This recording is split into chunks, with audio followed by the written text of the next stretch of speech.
Today we have a special guest here on KOTA that we think that has a message that you'll be interested in hearing. He's Mr. Glenn Martz of Washington, D.C., where he publishes a farm magazine or paper. Is that right, Mr. Martz? That's right. And the name of that is? The Lowdown on Farm Affairs. Mm-hmm. Now, you were in Rapid City. You came here especially to give a talk. And some of the representatives of our staff heard that talk, and they thought that it was a message that some of the farmers of this area, in fact, everyone in this area, should hear. So, Mr. Martz, I wonder if you might just give us sort of a resume of that talk that you gave today. Well, thank you, Gene. You've given me a very difficult order here to give a resume of a speech which I didn't write or make notes on at all. I'll do my best. What I tried to show the people was the results of about 10 years of investigation on my part on the development of the free enterprise system in America. That is, from the very beginning, the seeds and the germ that sparked our development as the greatest nation in all history. So I went down to Jamestown in Virginia and pored through over the old books and files down there, and I came up with the story of the very first settlers. That was in 1607 down at Jamestown. I think about 147 people under Captain John Smith landed there. And they had at that time the opportunity of establishing any type of government they wanted to. They just waded ashore, and it was all brand new. And so they fell to their knees, according to the diary, and asked for divine guidance on the thing. Well, I'm not sure that the divine guidance was exactly right. Anyway, somebody had the idea and promoted it, and it was established that everybody would work together and put all the things they produced into a common storehouse to be divided among everyone, share and share alike. Well, they had the same communal service in the erection of their homes and all that sort of thing. They thought that would be the best type of government. What happened, of course, is history that everybody knows. The people who had worked hard the first year while they were industrious, they had this idea in the back of their mind that it didn't make any difference whether they worked hard the next year or not. They would get their share out of the common storehouse. So as history tells us, they went out into the Blue Ridge Mountains and they hunted and fished, and it was a veritable wonderland at that time of rivulets running down the mountainside. They enjoyed themselves and came back expecting to live through the winter. However, so many of them did that, and so few remained behind to labor, that the storehouse was empty. And as Captain John Smith said in his diary, the starvation was so great that one amongst us did slay his own wife, salted her body, and had eaten a portion of it when he was discovered and executed as he rightly should have been. And it took a hard-boiled economist at that time to step in and salvage the wreck. Captain John Smith decreed that no man could eat unless he worked, and he gave every man the right to the fruits of his own labor. At the same time, or just a little bit later, up in Plymouth, when the Mayflower came over, the Plymouth Rock, and Governor Bradford and his people waded ashore, they too thought communism would be the right type of government. So they established what is still called today, the old Boston Commons, derived from that. Common storehouse, common labor, dividing everything. At the end of 2 years, it was a stark failure, and Governor Bradford, like Captain John Smith, had to issue a decree that every man would have henceforth the right to his own fruits of his own labor. And according to his diary, which I read recently in the Congressional Library, Governor Bradford said 6 months after this decree was issued, they had a bountiful harvest because everybody with the new spark and life went out and worked in the fields. And they held the first Thanksgiving in America, Gene, at that time, as a result of getting away from this unsound system of government and back on the right track. Mm-hmm. And it was these two colonies and their reversion to the free enterprise system after they had tried communism that sparked the free enterprise system in America that we have today. And I want to tell you this, that I think, personally, that the westward march of those men across the Allegheny Mountains in carving out homes in the wilderness, establishing homes and building cities and bridges and dams and the railroads reaching out until they went to the west, is the most magnificent story in all the annals of world history. Free men without any hope of, or without any expectation of anyone aiding them by their own individual initiative, carved out one of the greatest nations that this world has ever known. And now I think probably, Gene, you would like to know what has happened to this old spark of individual initiative, what might be happening today that's threatening this very thing. You know, we're spending about $40 billion a year against the threat of another ideology, which is exactly the same as they had back in Jamestown and Plymouth. I refer to the communist menace, costing us $40 billion a year. That is probably the most dangerous threat in America today. It was back in 1903 that people began to think at that time, here we had been, everybody had been imbued with the philosophy that he had to carve out his own destiny. He never expected anybody to help him. True it was that neighbors helped each other once in a while, but then by and large, they never expected government to help them at all. And it was only until about 1903 that Upton Sinclair, the great socialist, held a little meeting up in New York City on Peck's Restaurant. And one of the men who climbed up the rickety stairs that night was a lad by the name of Harry W. Laidler. He was a student at that time, and he was interested in socialism, and he came up and sat in on the conference. And Upton Sinclair at that time outlined a plan for teaching socialism on the college campuses throughout America. He deplored the fact that it hadn't been done, and Harry W. Laidler at that time was nominated as secretary of the organization. Well, he has been secretary of that organization, Gene, for a little more than 50 years, about 55 years, I think, to be exact. The organization flourished, and it spawned men like Walter Reuther. He was a member of a college campus group. These were socialists. They were dedicated to the proposition of doing away with the profit system in America. And as I say, it spawned men like Walter Reuther, and who headed the chapter, and Victor Reuther, his brother. And they operated under the name of the Interscholastic Socialist Society. But the Communist Party in about 1918 slipped about 3,000 young communists of the Young Communist League into the organization and practically took it over. And there was a school strike at the time, and there was a lot of noise in the paper about it.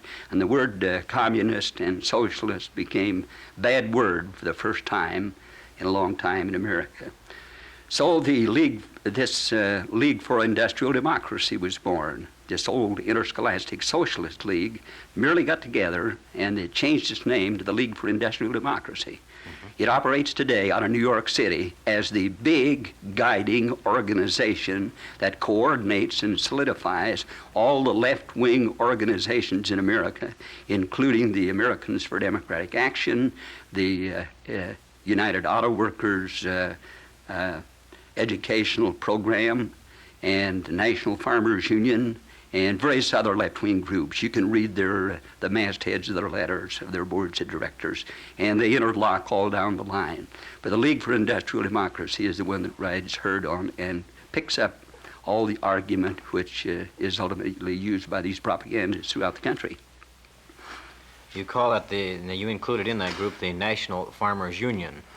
Yes, sir, it's one part of it. Now, the reason I bring the National Farmers Union in, it is perhaps the one big exponent for the League for Industrial Democracy out in this section of the country. You'll recall that the National Farmers Union at one time, before Mr. Patton became president, was given a speech in which they looked to the future in Farmers Union as to what their program should actually be. Mr. Patton at that time, 1939, in Denver, Colorado, advocated a nonprofit system in America. His speech is quite clear on that. He said the profit system in America had failed. It had demonstrated its failure, and a new economic order was in order in America, and that Farmers Union should help this along.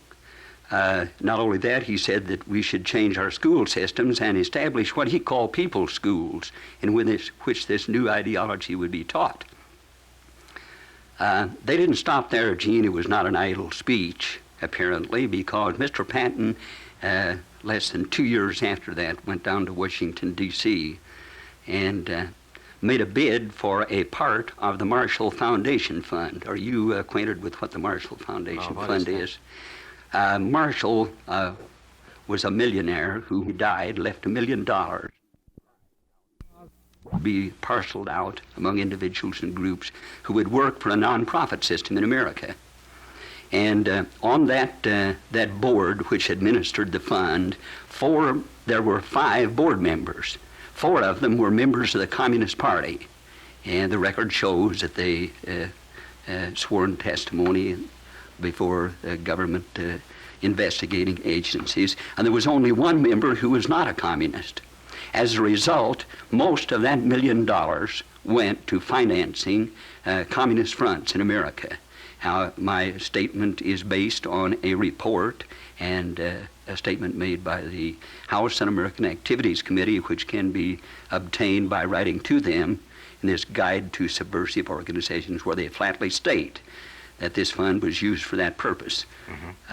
Mr. Patton convinced them, apparently, that he was for a nonprofit system, otherwise he couldn't have gotten the money.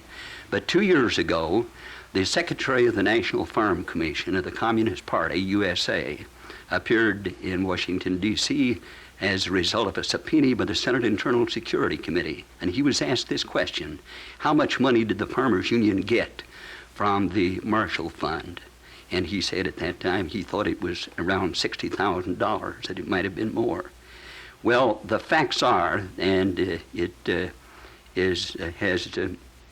has been common knowledge all through the years among people in the know, that Farmers Union did get $60,000 from this fund to work for a nonprofit system.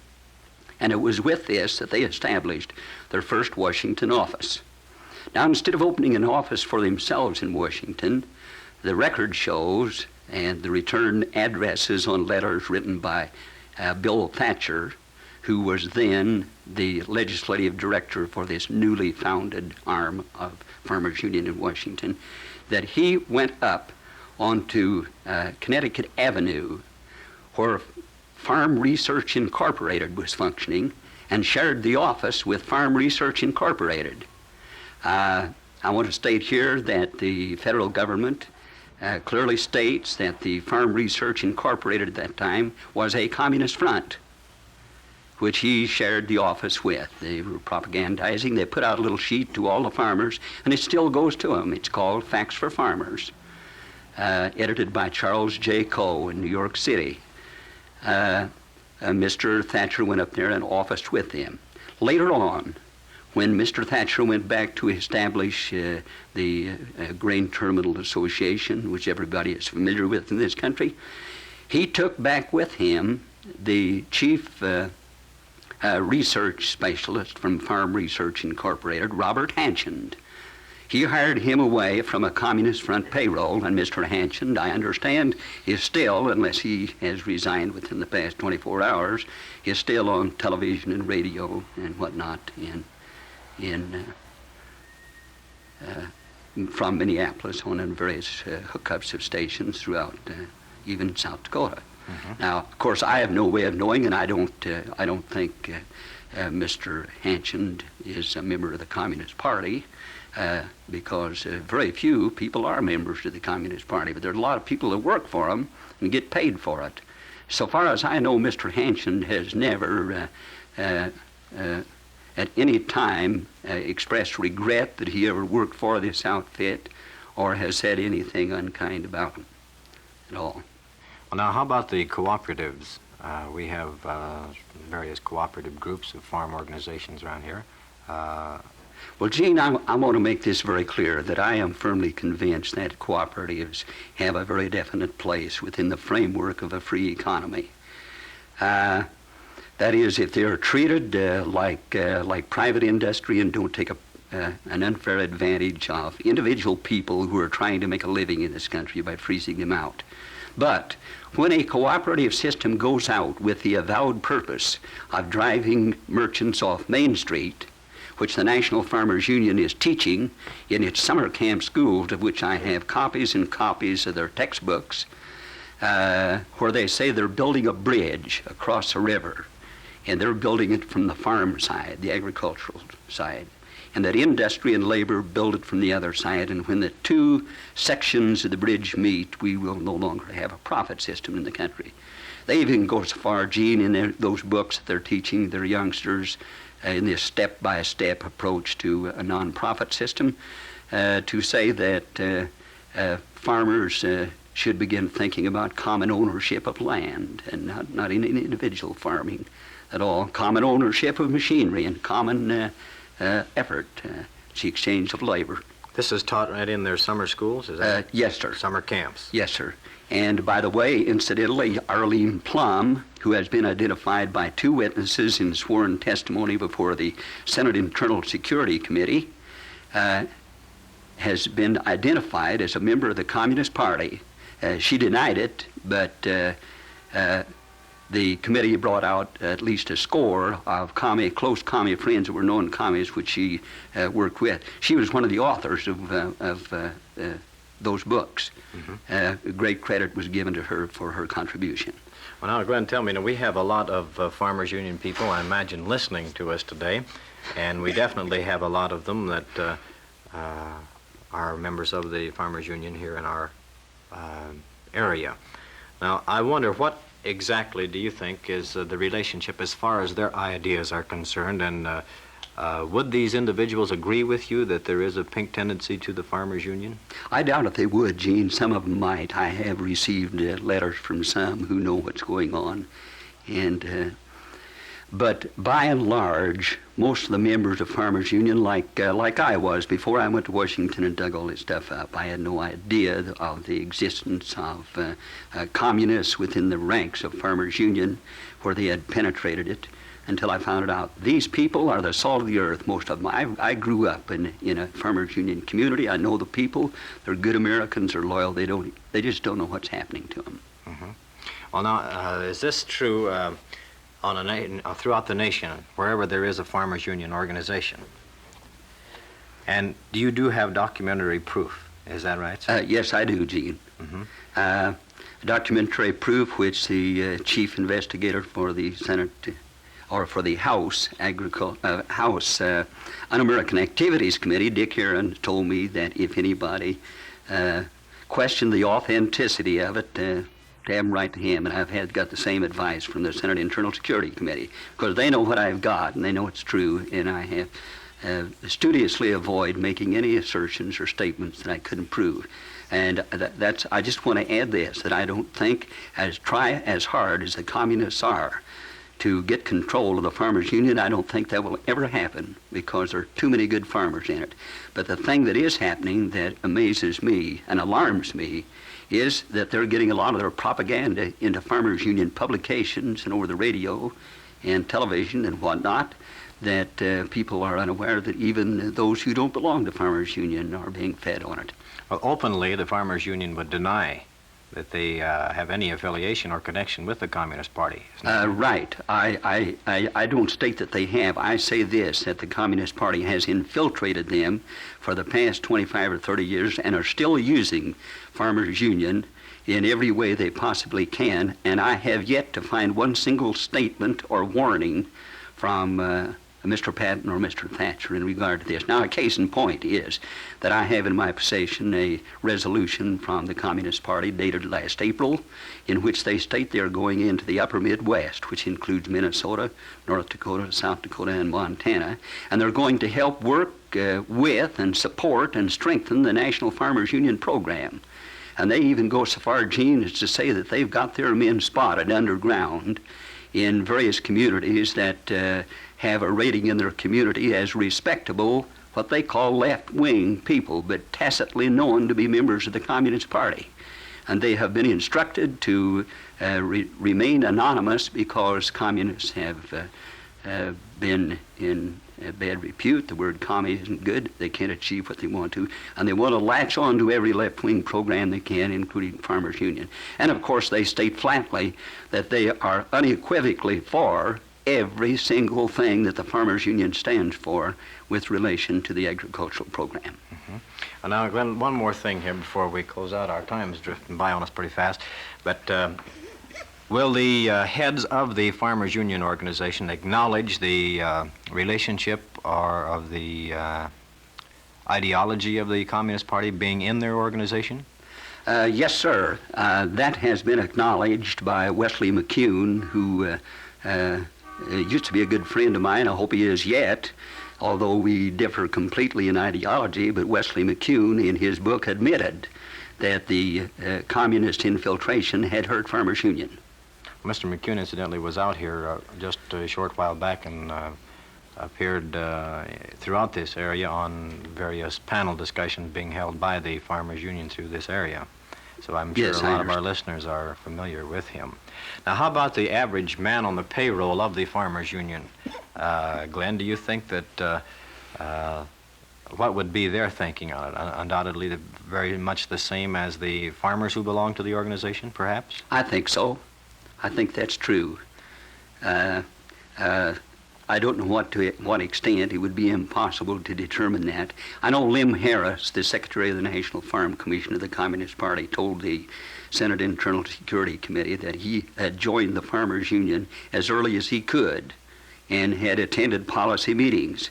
Well, now, it was openly known by everyone that Lim Harris was also a member of the Communist Party, and yet there is nothing in the record at any time that the leadership in Farmers Union ever objected to him sitting in at their council meetings, and he was trying to influence policy.